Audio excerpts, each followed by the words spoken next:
They size Christian up as weak. Then he steps up to the slide puzzle and he cracks it in under 5 seconds. They underestimated Lyrsa and Elizabeth, two unlikely allies who built trust quickly. Then a shock. Pat gets medically evacuated after a boat accident. A tribe either breaks or reorganizes. The real advantage isn't what they see, it's what they can organize. Hello, Power Movers. Welcome back to Outwit, Outplay, Outorganize. I'm Tykee James. And I'm Claire Douglas. If you've ever watched Survivor, or not, or watched it ages ago, here's the simple setup in plain English. 2 teams, called tribes, get dropped on a beach with almost nothing. They build shelter, make fires, and compete in challenges. Each episode usually has a reward challenge. It can include food, tools, comfort items, and an immunity challenge. The tribe that loses immunity goes to tribal council that night, and they vote someone out. You survive by being good at 2 things, the challenges and the relationships. So it's not just pull the rope, lift the log, and cross the finish line first. It's about who trusts you when it's time to vote. Exactly. Social ties. Plus, smart planning can beat raw muscle. The season we're using is David versus Goliath. The Davids are framed as underdogs. Scrappy, adaptive, used to solving problems without resources. The Goliaths are framed as favorites. They're resourced, confident, and they're used to winning. Those labels set expectations, but they don't decide the game. What you organize decides the game. Today, we take last episode's idea, invisible power, and turn it into the architecture you need to build an alliance.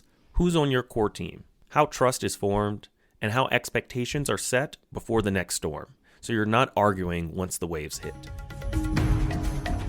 Quick flashback so everyone can track the stakes. Early on, the Davids take 2 hits. First, after a challenge day, a freak wave slams Pat in his boat. Medics evacuate him. There's no tribal council that night, but they've lost a steady builder and a moral anchor for the entire team. Then, soon after, the Davids lose immunity and have to go to tribal council. Someone gets voted out. 2 very early gut punches. 2 setbacks back to back. What do most teams do at that moment? Panic, hoard information, start hunting for blame. And what's the smarter play? I think, just as we mentioned in the first episode, you try to fail forward. Say that we lost out loud, tighten those relationships, and upgrade the structure so the next hit makes the tribe sharper, not shakier. Pocket that mindset. We'll use it to design their team for the next 25 minutes. Early challenges are structure tests, small, high-pressure moments that expose whether your team can coordinate. On the Davids, Gabby and Christian give you the tells of a strong tie. They share information quickly, they give honest feedback, and they keep small promises. When you say structure test, you mean like a mini drill that shows if the machine actually runs? Yes, it's a pop quiz for teamwork. And when you spot people who pass that quiz together, you convert observation into structure. It's one thing to feel like you trust someone, it's another thing to see them prove it. Think about the student sit-ins in the civil rights era. That kind of courage didn't materialize at the lunch counter. It was built in dorm rooms and hallways, one small kept promise at a time. Those micro tests, they stack up. And when the stakes jump, they already know who won't peel off. Trust doesn't just happen. You do things to build it. Small promises kept. Slightly bigger promises kept. The action and the growth go together, which is why when you see a pair like Gabby and Christian pass the pop quiz, you formalize it. Seat them at the decision table, give them lanes, and set the rules that lets them move fast before the next storm. Incredible. But how do we communicate that without making it feel weird or transactional, which is an easy feeling to have when you just start working with someone? Plain and simple, seat them at the decision table and name their lanes. Christian, he leads puzzles and any data-driven call. Gabby co-leads strategy and runs the feedback loop. Did we do what we said we were going to do? Well, what counts as the decision-making table then? Would that be the whole team? I think it's smaller, usually 5 to 7 people who can move the campaign in real time.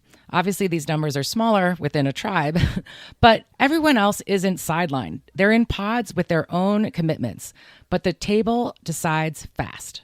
Then pick a lightweight decision rule now. Either consent, We move unless someone has a reasonable objection or 2/3 of a vote. A decision rule. This is just a rule about how you make your decisions. What's an example? Like, what are the exact words that I could use so that this lands? Try this. Default is consent. If no one raises a concrete risk within a named period of time, we move. And that's great for the short-term tactical calls. But if it's a bigger decision, money or a change in tactics, you're going to want more buy-in. So I would use the 2/3 rule. Got it. What keeps that small group of people from becoming a power clique? You know how dangerous group chats can be. 2 guardrails: transparency, publish the names, their lanes, and the rules so everyone knows who's at the table and why. And rotation, review seats regularly, add, swap, or bench based off of the follow-through and the campaign needs. So the rotation here is really important, like migrating geese flying in a chevron where the front bird is taking the brunt of the wind first and then they rotate, where they practice the principle of leadership as a relay, not a throne. Exactly. Small core, clear lanes, simple rules. Clear eyes, full heart, can't lose. Hashtag Friday Night Lights. I guess you could say for campaigners, our Friday Night Lights should be map power, build base, change odds. Or real people, real stakes, and real wins. Love it. Across the beach, the Goliaths get the counter lesson. Orders without consent. People comply once and then retreat. Resentment grows, information silos, and every next decision takes longer. And I've seen this before in my advocacy work. You can see a campaign manager sending a mass message at 9:37 p.m. All caps, everyone at City Hall at 8 a.m. No context, no roles, no why. Folks might show up, but only once, and then they ghost. Right. The fix isn't louder orders, it's shared process. 3 moves. 1, name the table. Who decides? 2, name the lanes. Who owns what? And 3, name the rules. How do we decide? I love that. Now, can you help connect the dots and perhaps add an example from a different reality TV universe? I absolutely can. Okay, think of Below Deck, a reality show about a super yacht crew. This is my husband's only reality show he'll watch with me on a regular basis. The bosun runs the deck, the chief stew runs the interior, the chef runs the galley, and each makes fast calls inside their lanes on a consent rule. Speak up within X amount of time or we move forward. Now, take a step back and think about it. Big picture, strategic decision. That's a really high bar. So when that comes, you need more consent. You need to get more people to agree. So then I would go back to the 2/3 rule and get that alignment. Or if you really can't get there, then it needs to go to my favorite, Captain Sandy. So that's all you need. You need lanes plus consent and a higher bar for these bigger decisions. Okay, I see that. And therefore, one command, no matter how loud or how great, does not equal buy-in. It is establishing a process that makes speed possible. Exactly right. Authority rides on consent. Decide how you decide in daylight, so when shit hits the fan, you're already aligned. Now remember back to the first few episodes. 2 tribes race heavy gear through obstacles and difficult terrain. Brawn has the advantage. It's physical strength, and that's clear. The Goliaths hit the checkpoint first in the challenge and thus have more time for the second part. That is when the course leads to a puzzle. The Davids have Christian, pegged as the not athlete, but their puzzle guy. He stays calm, he reads the pattern, and he solves it fast. Tribe strength mattered for the first part, but the puzzle decided the win. I like that. So in campaign terms, put the puzzle solver on the puzzle, not the rope pool. And that's leverage. Quiet expertise placed at a decisive task or moment. Now add 2 more hidden advantages. Narrative power, the disciplined story, we adapt, so people expect pivots and don't panic. Relational power, the mutual care that keeps folks together and aligned. It could be a hug, a check-in, the, hey, are you good text? That's your retention engine. I love that. So how do we make sure these forms of power show up every time we meet and not just by accident? Run a quick Goliath audit on yourselves, just your core team. 3 columns. What do you have now? What can you secure by which date? And what do you still need? And don't just think about money or staff. Count hard assets and soft assets. Hard assets are venues, access, data sophistication, policy fluency, legal support, media context, print, digital tools, etc. Soft assets. You're trusted with seniors. You're bilingual or trilingual. You have credibility with the youth. You have deep neighborhood ties, cross-faith respect, morale glue, a leader who can hold tension. I love that. And then going back to the geese, it's not just about their wingspan. It's about how they sense themselves in the air. That hard asset is their ability to break through the wind, and that's what gives them lift. And some of their soft assets are about what keeps them in formation, their sense of where they are around each other, so they're not hitting. Yeah. Always love your bird facts, Tykee. And then ask who has what and what's missing.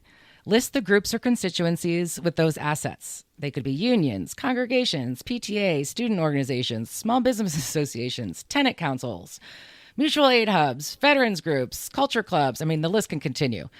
But then circle your top 3 and assign a real outreach plan. Who calls, by when, and what are you offering in return? If David wins the leverage, this is where you're going to find yours. What if people shrug and say, I don't know these people. I don't know those groups. I don't know who to talk to. Well, that's where you really got to coach your team. Think about prompts. When do people already ask for your help? Where do you solve problems without being asked? Capture it in a shared doc called Asset Map. Update it weekly. Place people based on that, not their titles, but on what they can bring as individuals too. So I'm looking at my core team and assigning from the asset map. Priya, you own drafting and finalizing the press release by a certain date and time. We have Jesse. Thanks for raising your hand to support outreach. You'll lead with organizing text messages and making phone calls for the next 2 phone banks. I'll help you make the script, build the list, and then we'll also assign a check-in buddy. And you, Tykee, what are you going to commit to the group? I'm going to commit to coordinating that core team with the rest of the coalition, the tribe. I'll secure the external quotes for the press release. I'll recruit a few volunteers for calls and text before a certain date to help support Jesse's outreach, and then I'll report back at the next meeting. Perfect. Skills first, titles second. Place people where they already fly. Don't admire resources. Be the resource or place it where it needs to be, when it needs to be there. Okay, quick reset before we add numbers in. Think in reliability tiers. Strong ties, your 10 p.m. people, and weak ties, you reach the people that you can only reach. We'll cover the non-obvious connectors later this season. A mistake I often see in campaigning and advocacy is treating reach like reliability. That's relationship advice too, for those out there looking for love. Maybe your love is blind. But I see this as a lobbyist where I know for a fact, just because I can reach to this office, I can email the staffer, I have access to the decision maker, that isn't power. Access is not power. Yeah, underline that. That's a big one. Reach is a lot of people who saw it. Access is I can get in the room. Reliability is they'll do it when it's convenient. Power is we can change the decision on the timeline. When I was lobbying, and as a lobbyist today, I have access. I could get those meetings. But unless I could move votes or shift the count that we're expecting to happen, I don't have power over the decision. I'm not organizing power to change that decision. So here's the alliance math. Name the decision and the number you need. Is it over 50%? Is it 2/3? Unanimous? Whatever it is. Count the people, not just the vibes. List actual names, get those commitments. And score their reliability today. 2 equals strong. They're going to show up. They're going to follow through. 1, they could be emerging, promising, but untested. They haven't done that structure test. You need to actually run one so that you know that they could potentially be a strong. Or 0, weak. You can reach them only. They might like your post or read your email, but they might not take action. And then assign lanes, captains and 2s for each pocket. Plan upgrades, move 0s to 1s and 1s to 2s with specific time-bound jobs. I really love this, and I really like that it's three numbers you're picking from instead of five, because three makes it very clear. Weak, emerging, strong. And let's say I'm working in a 30-person coalition. If I need 2/3 of a vote to make a strategic decision or to make a resource allocation decision, I know that we're aiming for 20 folks. So let's do it based on those numbers. We have 8 strong twos. So we have 8 folks that are strong. They show up, they follow through, and that equals 16 reliability points. We have 6 folks that are listed as ones. So that's 6 points of reliability.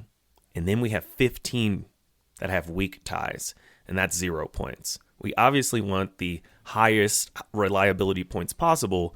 Right now we have 22 based on that math. Over the target, but it's actually only 14 doers. If we get 3 folks that are in that 2 column, 3 folks that are the strong, engaged folks, if they get sick, then we drop to 16. And over the line isn't the same as cushion. So think of it that way, some of that math. Yeah, you always got to plan for what you can't plan. People do get sick, or their parents get sick, or whatever it could be.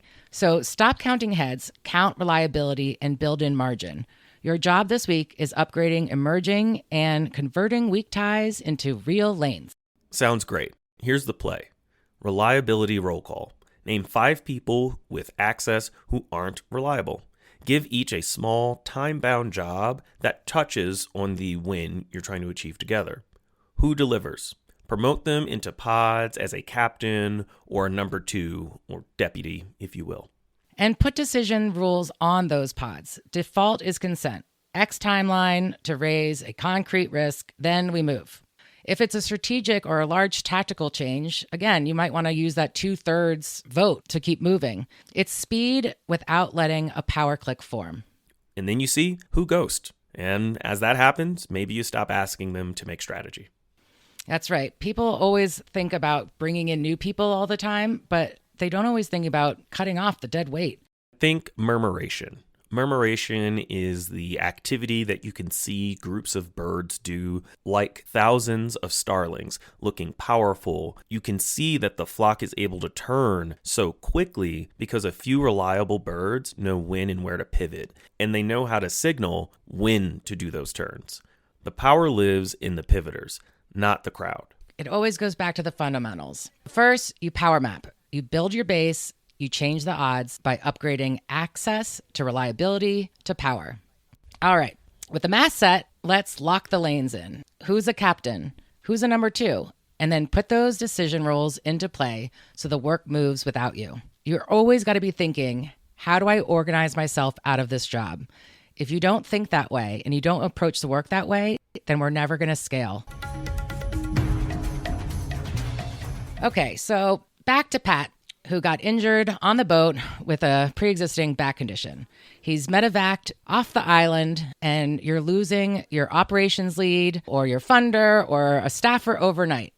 Resilient teams don't wing it. They have a playbook. They always have a plan B. In public, do 4 things. You got to name the loss, emotion and function. We're bummed, and we lost the person who ran the venue and the compliance.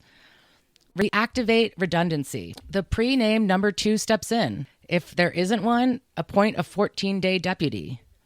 Re-anchor norms, meeting cadences, decision rules, conflict paths.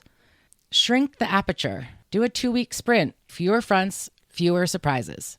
Folks worry this sounds cold, like we're moving on too fast from the thing that, has stopped us. What do you say to that? Well, I think it's about respect, right?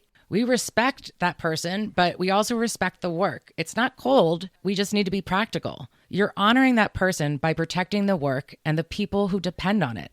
Say it out loud and then stabilize it. For the next 14 days, X owns external.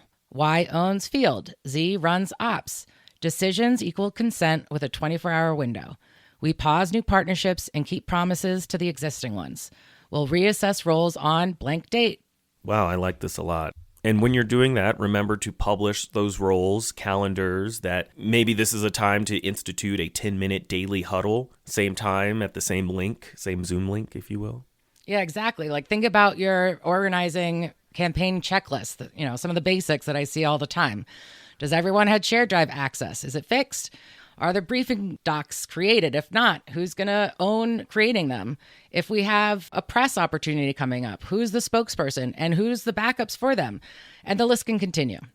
I like this. And these kind of questions help you stabilize the system so people can react to that loss appropriately and still perform for the campaign. So when you do all of this, that shock, it becomes a test, and only when the structure is ready for it. Goliaths look strong. Big bodies, brittle ties. Davids look fragile. Strong ties, role clarity, adaptable. Who wins the late night pivot? The team with the strong ties and clear roles.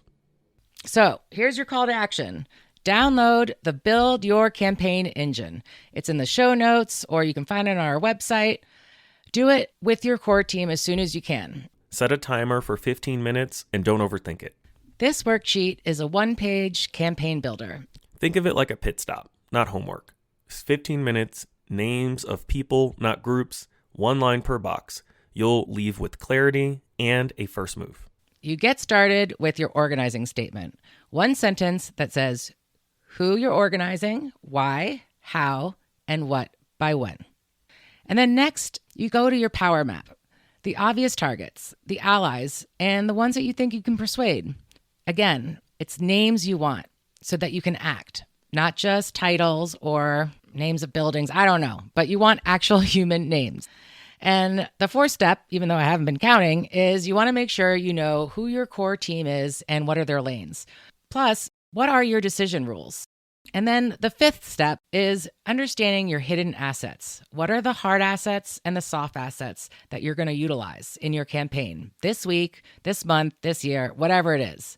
And the sixth step is redundancy. Just like Pat, if you get knocked out of the game, you got to make sure you name your number twos. And if they get hit out, you know who to call when. And last but not least, your seventh step. It's your micro ask. Come up with 2 15-minute first asks to people who are your supporters, but are not yet mobilized or organized. This is where you're got to be thinking like, who are my zeros that I can turn into ones? Who are my ones that I can turn into twos? That's growing. That is increasing your power. This gives you clarity, the clarity of your goals and roles. It gives you speed and resilience. Resilience is through your redundancy, so it's not a surprise, and the work doesn't stall out when you lose your pat. Today was about hidden advantages.